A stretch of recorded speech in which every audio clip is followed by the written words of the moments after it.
Stitchfield, one of the reasons that Joe Biden occupies the White House today is because of that mass mail-in ballot scheme the Democrats concocted, all in the name of the China virus. The mainstream media refuses to cover the full effect of what I believe were many illegal programs and policies put in place by Democrats to not only turn out the Democrat vote in 2020, but specifically squash Republicans' votes. Investigative reporter Todd Shepard testified before the Pennsylvania State Legislature, profiling his investigation that uncovered indisputable evidence of a web of private grant money funding private Democrat strategists working with public election officials to turn out the vote in select Democrat counties only. He also found proof the Democrat governor's office pushed that now infamous Mark Zuckerberg grant money on those select Democrat counties, ignoring Republican ones. The counties approached before September 1 were all blue counties. In my right to know request through the governor's office and the Department of State, I saw no emails in which those two government offices worked with or contacted any, what you would call a red county, prior to September 1. No red counties. It's blatant. So you see what that means? Both the Democrat governor's office and Secretary of State focused on blue counties to get out the vote. Why? Well, the goal, of course, is to ignore red counties and shove through the China virus-inspired mass mail-in ballot scheme using those Zuckerberg drop boxes spread throughout the blue counties, being only placed in blue counties, really. There would be no way Republicans could overcome the influx of new, previously lazy non-voters that could now easily vote by mail using a simple drop box paid for, of course, by leftist Mark Zuckerberg. The investigation found some of the blue counties that received the Zuckerberg-funded grant money even hired partisan Democrat political consultants. Those consultants worked to make sure the county would get the maximum grant award. I found no similar emails for grant maximization with any of PA's red counties. So it's all about the blue counties and getting out the vote. And here's where it gets even more disturbing. That investigative reporter you just heard there, Todd Shepard, found grant introduction emails to Pennsylvania's Delaware County elected leaders. One email chain included a high-ranking member of the governor's staff, Democrat political consultants, a Democrat city council member, and a D.C.-based hired gun named Deliver Strategies. Now, Deliver Strategies is far from nonpartisan. It is the go-to firm for the nation's most prominent liberal politicians and organizations, now apparently working for Democrat-controlled county elections offices that are supposed to be impartial. Here's a screenshot from the firm's client list from their website, but I'll give you a close-up of who some of these are. The firm's clients include Stacey Abrams, AFSCME, AFT, Bob Casey, President Obama, Hillary Clinton, House Majority PAC, which is Democrat-aligned, the NEA, and Elizabeth Warren. It's a who's who of everybody that's a leftist. Pennsylvania paid government officials, literally collaborated with Democrat strategists to get out the vote. Public officials' private money, using this private money in a very public way, a scheme that turned out to be a crushing blow to President Trump's chances of winning in Pennsylvania. Deliver Strategies cannot be called bipartisan in any meaningful sense. They are hired guns to help unions and Democrats, period. And don't take my word for it. Their website says, we develop cutting-edge strategies because your campaign is too important to lose. That's from that investigative report. So what Pennsylvania did to serve up a Biden victory is certainly shady. It's certainly underhanded. But here's why I actually also believe it is illegal. The Equal Protection Clause requires that the right to vote be granted on equal terms to everyone. The state cannot value one person's vote over another through what the Supreme Court calls arbitrary and disparate treatment. What Todd Shepard uncovered was clearly a plot to get out the vote for one group of people, Democrats, over other, Republicans. And remember, these are from election offices, not campaigns. You don't get more arbitrary than that. The sheer fact that no red counties were offered these grants early on is proof of what the state was up to, a state controlled by the Democrats. And the emails uncovered proof the governor's office was in on it all. And if you want more proof that not all votes in Pennsylvania were treated equally, take a look at what the Federalist uncovered shortly after the election. It writes this: Philadelphia and other Democrat strongholds illegally engaged in pre-canvassing activities by inspecting mail-in ballots before Election Day. They did this by weighing the ballots on the Blue Crest sorting equipment to determine if the voter had enclosed the ballot in a sleeve as required by law. So they were literally weighing the ballots to see if there's a sleeve inside. Election workers in Philadelphia, the Federalist goes on to say, and other select counties, then provided campaign workers the list of allegedly defective ballots, ones without a sleeve, allowing activists to contact the voters, telling them to cast a new vote. So again, you see what's going on here. The blue counties in Pennsylvania give voters a chance to fix their illegal ballots, the ones without sleeves. In red counties, voters were not given that opportunity. And by the way, pre-canvassing, the inspecting of these votes before Election Day, is illegal in Pennsylvania, but it was done. And yet no one managed or seemed to really give a damn about it all. If this isn't proof, the state legislature needs to get control of its election process. I don't know what is, folks, because if they don't, Republicans will never win a statewide election in Pennsylvania again. That's a sad reality. I'm joined now by someone working hard to secure election integrity in Pennsylvania. He was one of the first to call out the problems coming on this program early on following the 2020 election. He is Republican State Senator and Pennsylvania gubernatorial candidate, Republican Doug Mastriano.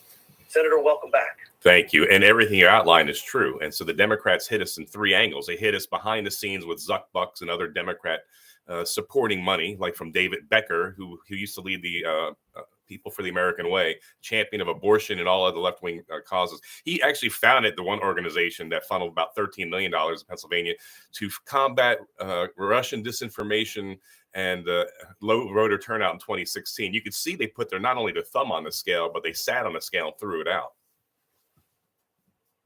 Senator, what's amazing to me is that you've got county elections offices, which are supposed to be impartial. You're running a vote. Even if it's a heavy blue county, you still have to be impartial. They're working with Democrat strategists, according to this investigation by Todd Shepard. That alone is stunning, really. Yeah, it really is. And you think about it in three levels, Grant. So you have this, and this is stunning. We had two hearings. We had another hearing today about this. And to listen to the Democrats, be apologists for the scheme that was completely corrupt. The old saying, whoever pays a piper calls a tune. Yeah, no kidding. Just to put perspective in here. So money early on was offered by Zuck Bucks and other outlets, about $15 million early on in around September timeframe, only to the 6 Democrat counties in the state. And then they had a chance to buy machines and do all this other stuff, open up offices, pay for ballot boxes to be on the street. And that's not even allowed in Pennsylvania, by the way. That was added because of COVID, as you rightly said. And then belatedly, they offered it to Republican counties. So let me just put in perspective here. Per capita in Trump counties that voted for Trump in 2020, Republican counties, it was 59 cents per voter. For blue counties, it was $2.93 per voter. So 5 times more money was invested in Democrat counties. Just to put an exclamation point on that, let's look at the highest Trump county, Berks County, about a $1.12 per voter went into Berks County. Compare that to Philadelphia County, $6.32, 5 times more. You can't tell me this did not influence the outcome of the election. It clearly did. Look, in elections, everybody does. Money is king here. And now you had elections offices. This is what just gets me. Yep. Public officials working on this scheme. So I guess, Senator, the question is, I know you're trying to do something about it. I know you're running for governor as well there to try to get something done from the executive branch. But What do we do in the meantime? Is Pennsylvania on the right track for midterms? Is it going to be secure in Pennsylvania? So that's to be determined. And let me lay out some things to give people hope. So today we did run legislation off out of the Senate to end Zuck bucks and any outside funding. So that would make it absolutely illegal. And I agree with you. I think this is illegal because here they are hiring Democrat operatives to work in field offices to help with voting. I mean, this was nothing more than a Democrat get out the vote scheme, and that really corrupted the election. So you wonder how this happened. Well, here's one thing. To make matters worse, our law was changed by the Pennsylvania State Supreme Court on 17 September of 2020. They rewrote the law. They took away the security of the mail-in ballots. They added 3 days for the ballots to come in. They took away the requirement for a signature on the ballots. Literally, you could be in a room photocopying machines. No signature required, no postal mark required. They took away that safety. Then they additionally, the Secretary of State who oversees our elections, and they were given that power back in 1938. Sadly, we need to take it back, actually. She allowed the curing of ballots. And you mentioned this. Curing of ballots means, when I was in the military, if I filled out my absentee ballot incorrectly, it was thrown out. And it was very clear. You could not make any corrections once you mail it. She allowed corrections to ballots that were incorrectly filled out in Democrat counties. Yeah, that's outrageous. So I guess lastly, you said to be determined. That's frightening for me because Pennsylvania is such a strong state. What's the answer here, if you can, in just about 30 seconds? Yeah. First off, General Assembly needs to do their job. I agree. Number two, Virginia has some of the similar problems as Pennsylvania. They came out in overwhelming numbers because they were about to lose their First and Second Amendment freedoms. The people said enough.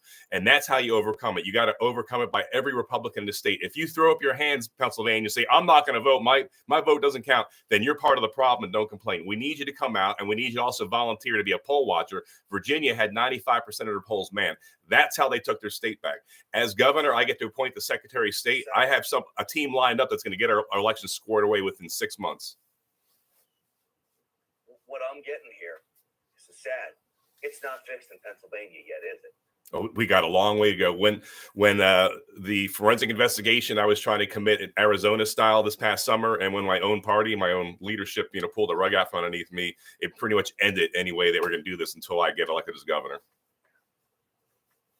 Well, Senator, keep fighting, okay? Really, the future of this nation depends on it. And I wish you all the best in the world as you move through with this fight.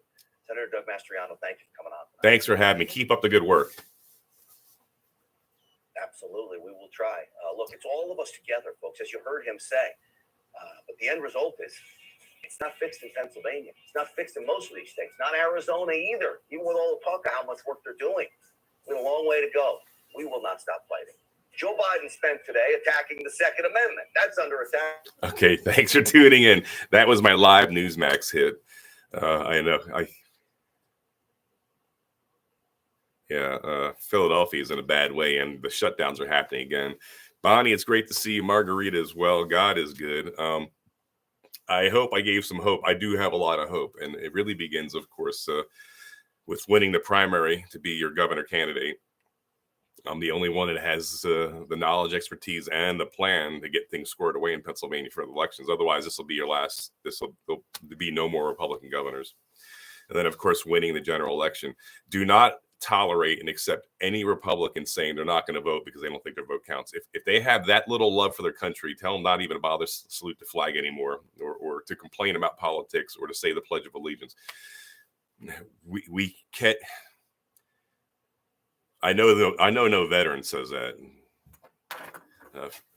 Everyone, you think about the sacrifice for a country, and yes, we got a lot of problems, and I've highlighted and discussed many of them over the past 2 years, year and a half.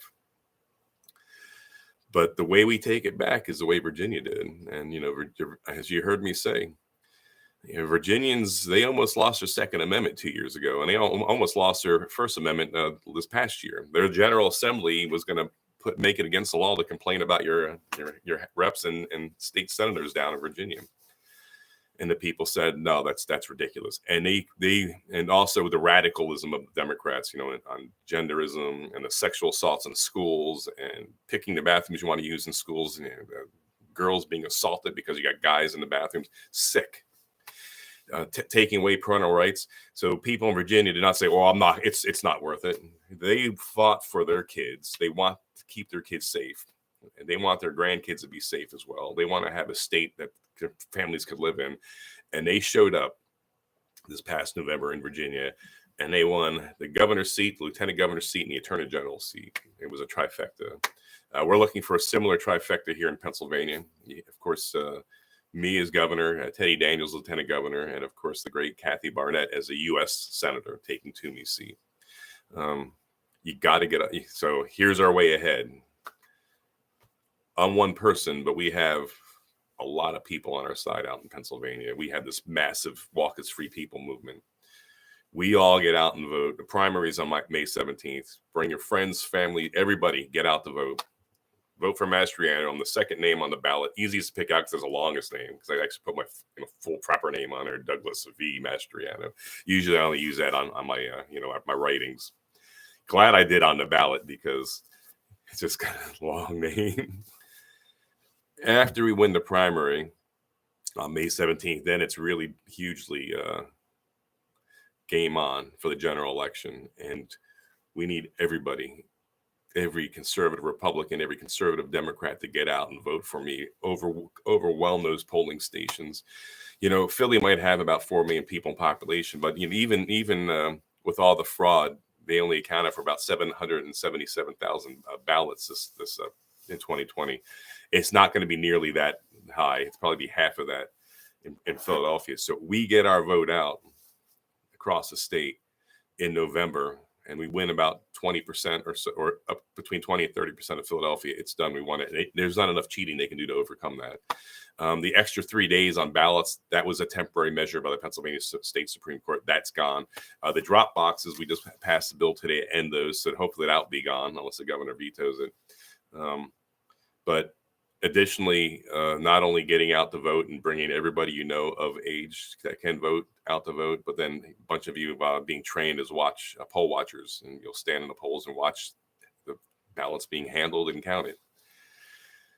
And it'll be a little bit of work, be a little bit of your time, but by God, it'll be worth it, because this time next year, I'll be your governor and we'll get these elections cleaned up. I mean, I have the authority to appoint the Secretary of State. I have a rock star picked out, somebody who knows, but I'm not doing political payback garbage.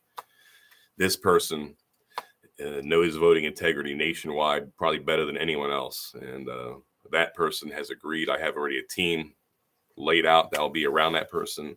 And they're some of the greatest minds of voting integrity in Pennsylvania.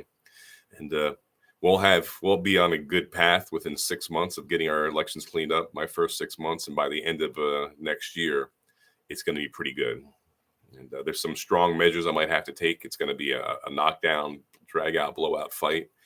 Governor Wolf did go pretty far with his powers. I think I'll be seeing how far we can go with ours as far as trying to correct our elections, so you can know when you have one equal vote. So this is how we take the state back. This is our one opportunity God has given us here to elect a governor that is serving you and not my pocketbooks or paying off lobbyists or career politician, and none of that. There is no other choice at this point for a governor. So please keep me in your prayers, and please continue to support me in this endeavor. So who would have known, voting, being the first to fight for voting integrity back in November of 2020, that it would take us to this point. But we're ready. We're ready for the challenge, and we got this. If you stand aside, the state's lost. So we really need you to stand with us here. So you know what to do, and get the word out. Put out signs, put out palm cards, talk to your friends and neighbors, and don't give me the, oh, hey, I live in this county, we need you to come here. That might happen, after the primary, the counter's full. That's why we do rallies around the state. So if I'm within an hour and a half, 2 hours of you, come to the rallies, because we can't do this 10 here, 20 here. That's not a good use of time. But if I'm not known in your area, it's up to you. It's up to you to spread the word. There's 13 million people in the state. I think Rebbe and I probably, we've touched more hands over the past 2 years than anyone else, probably in Pennsylvania history. I think we've touched about 40,000 hands, from everything we did with the rallies through today. and 2 years of work, and it's not even 100,000 of personal touches. I'm not talking about social. I'm talking about physically touching people. So if you're in pick a county, hey Doug, and my area of the state, that they don't know who you are, then it's up to you to get a bunch of palm cards with my picture on it, my information. If you're on social media on Facebook, we have 6 regional captains. You contact your regional captain or go on the Facebook page. That's for your county. Mifflin County for Doug Mastriano, all 67 counties. Join that county page if you're on Facebook, and then say, hey, I'm here. I need palm cards. I need yard signs. We'll get them to you, and you spread the word in your area. You have to reach out to people for me. So that it's that serious. We're really blessed with a great moment in time to take our state back, and it's going to be absolutely superb. People have not seen a movement like this in Pennsylvania history, and I'm a historian. I can't think of a time. So let's keep up the momentum. We have 36 days until the primaries. Let's focus on the first race here, the primary. You have to be a registered Republican to vote for me. So if you're a Democrat or an independent, please switch to the Republican Party. You have until the 2nd of May to do that. It's really easy. You can do it online. Just type Google switching my party affiliation in Pennsylvania. It'll take you to the Department of State website, and you'll be able to make the change right there. So let's finish strong. It's not how well you start the race; it's how well you finish it. And we have a ways to go yet. We have 5 weeks in a day. So praying a blessing over you guys. We're so thankful for you all. Fantastic event in Mercer County. It was beautiful. I think that was probably our best rally, actually. It was really powerful. Next rally is the first Saturday in Uniontown. If you're within an hour and a half, 2-hour drive, and you haven't met us yet, or you have friends and families haven't met us yet, fill your car up and come. Uniontown, first Saturday in May. Second Saturday in May, we're going to go to the southeast. We'll be in the Philly area. And same thing. Bring friends, family, and everybody, la-di-da-di, everybody. Thank you, guys. God bless you, and have a great night. I got a meeting I have to get to, actually.